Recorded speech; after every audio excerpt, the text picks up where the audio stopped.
Assalamualaikum warahmatullahi wabarakatuh. Kita akan membahas masih tentang fluida dinamis, yaitu pada materi penerapan hukum Bernoulli. Ya. Nah, apa saja alat-alat yang digunakan pada penerapan hukum Bernoulli? Di antaranya yaitu yang pertama venturimeter, yang kedua tabung pitot atau pipa pitot ya. Yang ketiga bejana berpancur atau kebocoran tangki air ya, atau biasa disebut dengan Torricelli. Keempat yaitu tentang gaya angkat sayap pesawat, dan kelima itu adalah yang digunakan sebagai penerapan hukum Bernoulli adalah alat penyemprot nyamuk. Kita bahas satu persatu. Yang pertama adalah tentang venturimeter, di mana venturimeter itu adalah merupakan alat yang digunakan untuk mengukur laju aliran suatu zat cair. Pada dasarnya, alat ini adalah sebuah pipa dengan penyempitan atau pengecilan diameter. Ada dua jenis venturimeter. Yang pertama adalah venturimeter tanpa manometer dan venturimeter dengan manometer yang berisi cairan lain. Ya, manometer itu apa sih? Nah, manometer adalah alat pengukur tekanan udara di dalam ruang tertutup. Nanti gambarnya bisa kita lihat di sini. Yang pertama, saya akan memperlihatkan gambar untuk venturimeter tanpa manometer. Ya, jadi yang pertama adalah venturimeter tanpa manometer atau tanpa alat pengukur tekanan udara di dalam ruangan tertutup. Gambarnya seperti ini. Jadi di situ ada tabung ya. Nah, ada pipa. Pipanya itu ada yang besar dan di tengah itu ada yang mengecil. Nah, kemudian setelah mengecil dia kembali lagi ke pipa yang besar. Nah, di situ ada dua ketinggian zat cair. Untuk pipa yang pertama, dia memiliki ketinggian zat cair di sini. Nah, kemudian untuk yang pipa yang mengecil, dia punya ketinggian zat cair di sini, sehingga selisih antara ketinggian zat cair untuk pipa yang besar dengan ketinggian zat cair untuk pipa yang kecil, selisihnya adalah H. Ya. Nah, kemudian laju aliran airnya juga berbeda. Antara V1 yaitu laju aliran air di pipa yang besar itu akan berbeda dengan laju aliran air di V2 yaitu pipa yang mengecil. Nah, kemudian untuk pipa yang besar dia luasannya itu adalah A1, pipa yang kecil luasannya itu adalah A2. Nah, kemudian kelajuan zat cair yang mengalir untuk pipa yang besar adalah V1, kelajuan zat cair untuk pipa yang kecil adalah V2. Nah, kemudian juga masing-masing memiliki tekanan ya. Tekanan zat cair untuk pipa yang besar ini adalah P1, tekanan zat cair untuk bagian pipa yang mengecil itu adalah P2. Ini di sini sebetulnya P2. Di sini ya untuk pipa yang mengecil. Oke, rumusnya untuk kecepatan aliran fluida atau laju aliran fluida di pipa 1 atau pipa yang besar itu adalah akar 2GH per A1 per A2 kuadrat dikurang 1. Itu rumusnya. Untuk yang di V2-nya bagaimana? Boleh menggunakan rumus V2-nya adalah akar 2GH per 1 dikurang A2 per A1. Ini A1 ya. Kuadrat. Keterangannya adalah untuk A1 itu merupakan luas penampang pipa 1 yang lebih besar ya. A2 adalah luas penampang pipa yang kedua yang menyempit. Dua-duanya dalam satuan meter persegi. Kemudian V1 adalah kecepatan pada penampang pipa 1 yang lebih besar, V2 adalah kecepatan pada penampang pipa 2 yang mengecil ya, dan satuannya adalah meter per sekon. H itu adalah perbedaan tinggi cairan pipa kecil di atas venturimeter. Ya, jadi sudah bisa dilihat di gambar, sedangkan G adalah percepatan gravitasi dalam satuan meter per sekon kuadrat. Yang kedua, itu adalah venturimeter dengan manometer. Kita lihat perbedaannya di gambar ya. Nah, perbedaan dengan manometer adalah di sini. Nah, jadi di sini ada manometernya. Nah, manometer ini terisi oleh zat cair yang berbeda. Biasanya itu adalah air raksa.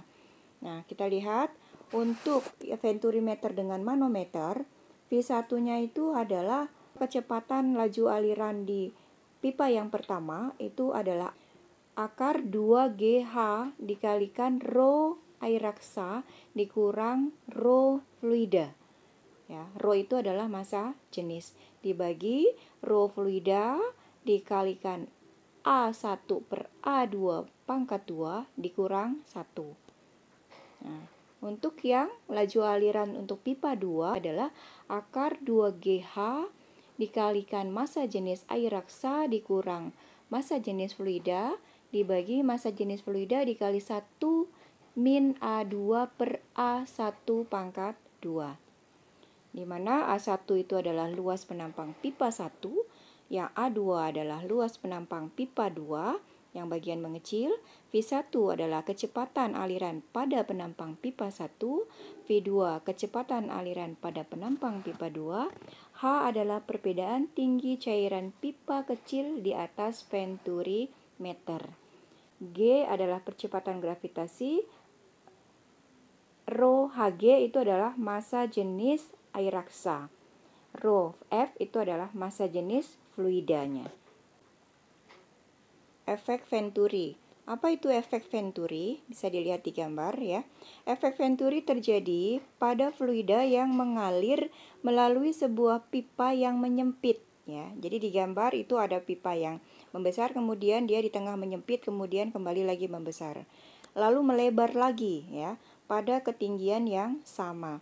Efek Venturi menyatakan bahwa jika laju fluida bertambah, maka tekanannya berkurang. Jadi kalau V-nya besar, P-nya kecil. Kelajuannya besar, tekanannya mengecil. Sehingga kelajuan dengan tekanan berbanding terbalik. Oke. Seperti ini bisa digambarkannya ya. Ada A1, ada V1. Ada juga P1 tekanan. Kemudian yang di pipa yang mengecil di sini ada A2, ada P2 dan V2. Kemudian dia pipanya kembali lagi melebar. Untuk persamaannya menjadi P ditambah setengah rho V kuadrat adalah konstan. Di mana P itu adalah tekanan dalam satuan Pascal, kemudian rho itu adalah massa jenis fluidanya dalam satuan kilogram per meter kubik, sedangkan V adalah laju fluida dalam meter per sekon. Yang kedua kita lihat tabung pitot. Nah, tabung pitot merupakan alat yang digunakan untuk mengukur laju aliran suatu gas atau udara dengan mengetahui perbedaan ketinggian raksa pada kedua kaki manometer. Ya. Jadi di tabung pitot juga ada manometernya. Aliran gas dapat ditentukan kelajuannya. Nah, gambarnya seperti ini. Ini adalah gambar dari tabung pitot di mana ada manometernya. Nah, untuk rumus kelajuan alirannya pada tabung pitot dirumuskan sebagai V sama dengan akar 2 dikalikan massa jenis fluida dikali GH per massa jenis udara. Jadi dalam tabung pitot ada lubang udaranya. Nah, di mana V kecepatan aliran udara dalam meter per sekon, G percepatan gravitasi dalam meter per sekon kuadrat, H adalah perbedaan tinggi zat cair, rho U itu adalah massa jenis udara yang mengalir, ya, dan rho F sama dengan massa jenis zat cair dalam manometer. Oke, untuk yang ketiga, penerapan hukum Bernoulli adalah pada bejana berpancur atau biasa disebut dengan teorema Torricelli. Jadi untuk ketinggian fluida atau cairan dari mulai permukaan sampai lubang, di sini saya andaikan adalah H. Dari lubang sampai dengan dasar bejana itu adalah saya buat H1. Nah, kemudian dari permukaan zat cair sampai dengan dasar bejana, di sini saya anggap adalah H2. Nah, kemudian bagaimana rumus-rumusnya? Nah, untuk mencari laju fluida yang bergerak ya melalui lubang itu adalah sebesar V sama dengan akar 2GH. Ya, sebesar V sama dengan akar 2GH, di mana G-nya itu adalah percepatan gravitasi dan H-nya itu adalah, diperhatikan, H di sini adalah ketinggian permukaan zat cair sampai dengan lubang. Nah, kemudian berapa jangkauan terjauh pancaran air? Nah, dari mana kita melihat jangkauan terjauhnya? Yaitu X di sini.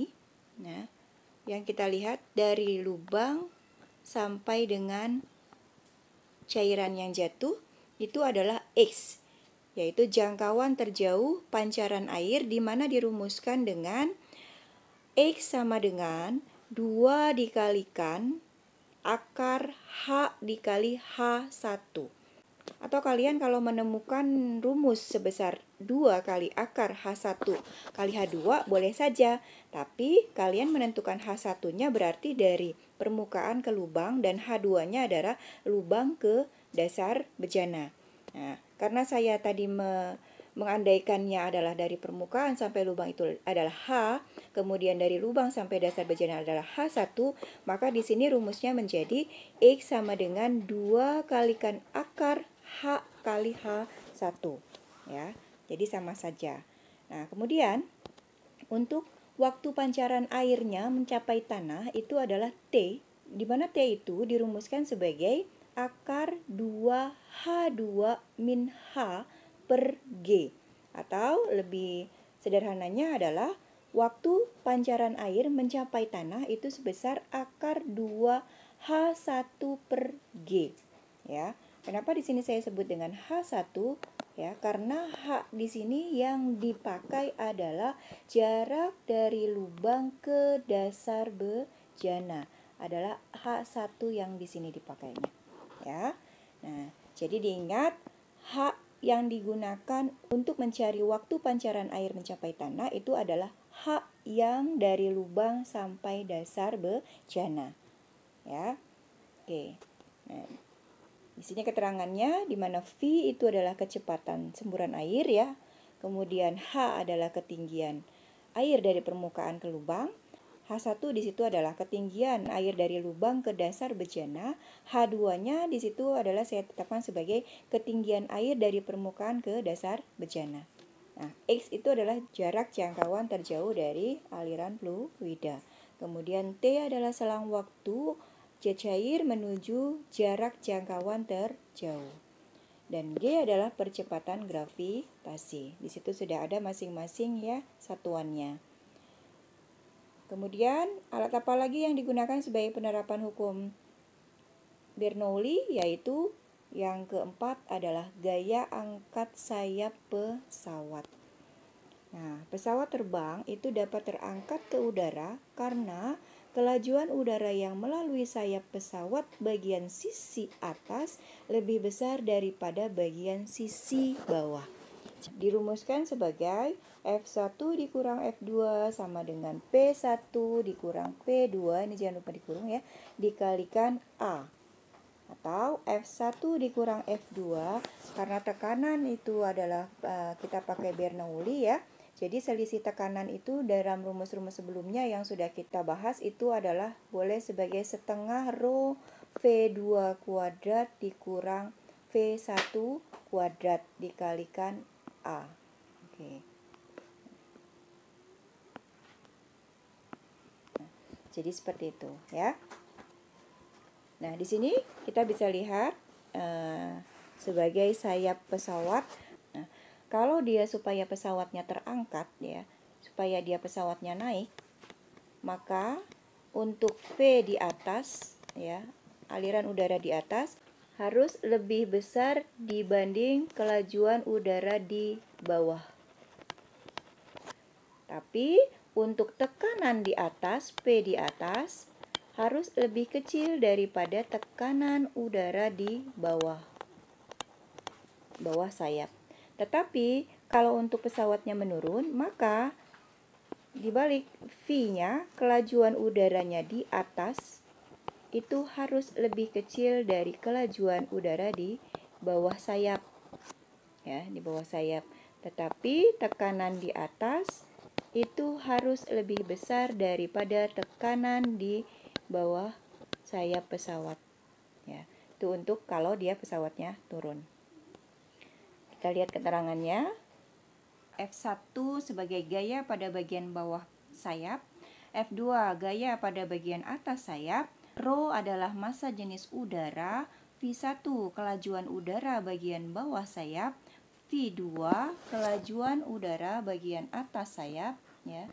A itu adalah luas penampang sayap, dan F1 min F2 adalah gaya angkat sayap pesawat. Oke, untuk alat yang selanjutnya menggunakan penerapan hukum Bernoulli adalah alat penyemprot nyamuk. Nah, pada alat penyemprot nyamuk itu atau parfum ya yang biasa kita pakai, itu saat batang penghisap ditekan, maka udara akan mengalir dengan kecepatan tinggi dan melewati mulut pipa. Nah, akibatnya tekanan di ujung menjadi kecil. Nah, perbedaan antara tekanan inilah yang mengakibatkan cairan di dalam tangki itu akan naik. Ya, cairannya naik dan dihamburkan dengan halus oleh aliran udara dari tabung penghisap.